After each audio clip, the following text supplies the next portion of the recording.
చేసి ఇంట్లోకి రండి అని చెప్పే కారణం ఇది. ఆదివారం రోజున క్షౌరం చేసుకుంటే ఒక మాసం మన యొక్క జీవితం మనకు భగవంతుడు ఒక లిఖితం రాస్తాడు. గుర్తుపెట్టుకోండి, ఇది చాలా ఇంపార్టెంట్ అయినటువంటిది. వారాన్ని కూడా మనం పరిగణలోకి తీసుకోవాలి.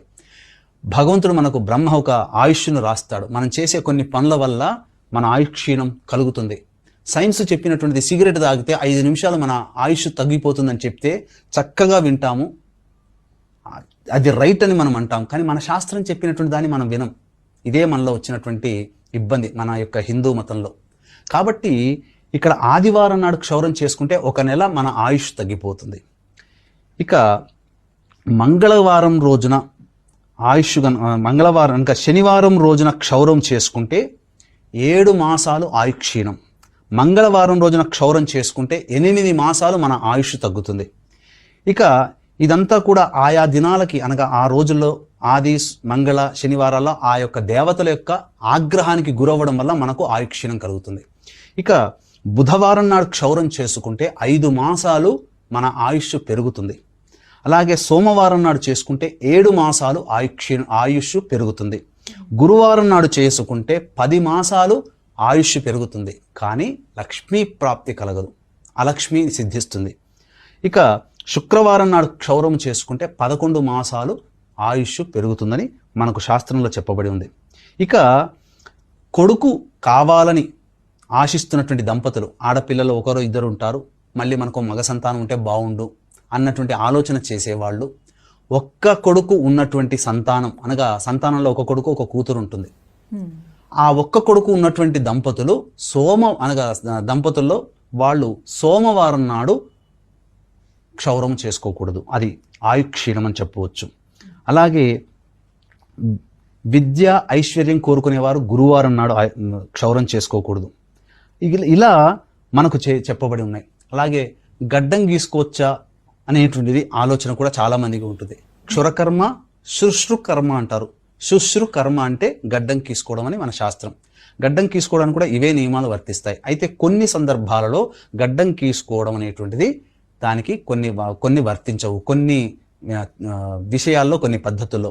ఏ విధంగానంటే ఇక్కడ మనం గమనించుకుంటే ప్రభుత్వ ఉద్యోగి, అనగా ఉద్యోగం చేసేవాడికి ఈ చెప్పినటువంటి పైన విషయాల్లో గడ్డం గీసుకోవడంలో తప్పు లేదు. ఎందుకంటే ప్రతిరోజు ఉద్యోగ అనుసరణ చేసి దాని ప్రకారం మనం ఉండాలి. కాబట్టి రాజు దగ్గర ఉద్యోగం, రాజు అనంటే ఇప్పుడు మనం ప్రభుత్వం చెప్పవచ్చు, లేదా మనం ఎక్కడ ప్రైవేటు ఉద్యోగం చేస్తున్నా ఆ ప్రైవేటు ఉద్యోగస్తులు ఇప్పుడు ఇంతకుముందు చెప్పినటువంటి తిథి, వార, నక్షత్ర నియమాలలో ఉన్నప్పుడు అవి పాటించాల్సిన అవసరం లేదు, గడ్డం గీసుకోవడానికి మాత్రమే అని చెప్పవచ్చు. అలాగే గురువుగారు, తెలియక ఇప్పటివరకు ఇలా క్షౌరం చేసుకున్న వాళ్ళు, తప్పని పరిస్థితుల్లో చేసుకుంటున్న వారికి తరుణోపాయం ఏమన్నా ఉందంటారా? శాస్త్రం ఎప్పుడు కూడా గమనించాల్సింది, వీక్షించేటువంటి సుమన్ టీవీ ప్రేక్షకులు కూడా ఎప్పుడు కూడా మనిషి యొక్క అభ్యున్నతిని కోరుకుంటుంది శాస్త్రం. అయితే నిష్కర్షగా, నిష్కల్మషంగా ఈ విధంగా చేసుకోండి అని చెప్పేది శాస్త్రం. అయితే ఆ శాస్త్రంలో ప్రతి మానవుడు ఇప్పుడున్నటువంటి కలియుగంలో అన్ని నియమాలు ఆచరించేటువంటి స్థితి ప్రతి మానవుడికి ఉండదు. కొన్నిసార్లు నియమాలు తప్పేటువంటి అవకాశాలు ఉంటాయి. ఎందుకంటే కలి ప్రభావం ఇది. సత్యసంధతగా ఉండేటువంటి త్రేత, కృతయుగంలో లాగా మానవులు లేం కదా మనం. పొద్దున్న లేస్తే ఎన్నో ఇబ్బందులతో మనం జీవితం ప్రారంభమవుతుంది, ఎన్నో అబద్ధాలతో మన జీవితం ముగుస్తుంది. కాబట్టి ఇందులోనైనప్పటికీ కూడా కొన్ని అవసరాలు మనకుంటాయి, తప్పదు. అటువంటి సందర్భంలో మనం గనక ఇటువంటిది చేసుకుంటే అయ్యో మనం ఈ విధంగా క్షురకర్మ చేసుకున్నామనే శంక మనలో ఉంటుంది. అయితే శాస్త్రం కొంత తరుణోపాయం అనేటువంటిది చెప్పింది. ఈ క్షురకర్మ చేసిన తర్వాత, స్నానం చేసిన తర్వాత దాన్ని ఏ విధంగా, దానికి తరుణోపాయం ఏంటి అనేటువంటి విషయాన్ని మనం తెలుసుకునే ముందర, ఇక్కడ చాలామంది క్షురకర్మ చేసుకుని వచ్చిన తర్వాత స్నానం ఖచ్చితంగా చేయాలండి. కానీ ఈ రోజుల్లో మనం చూస్తున్నట్లయితే సగటు మనుషులు, మన చుట్టుపక్కల వాళ్ళే మనం చూస్తున్నట్లయితే క్షురకర్మ చేయించుకొని వస్తారు, ఇల్లంతా తిరుగుతూ ఉంటుంటారు.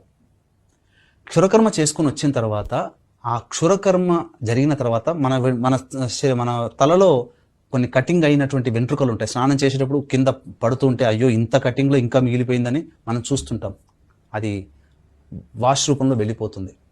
కానీ ఇక్కడ గమనించాల్సింది ఏంటంటే, ఒక రాగి తీగకి ఎంత బలం ఉంటుందో కటింగ్ చేసిన తర్వాత ముక్కలుగా ఉన్నటువంటి ఆ వెంట్రుకకి అంత బలం ఉంటుంది.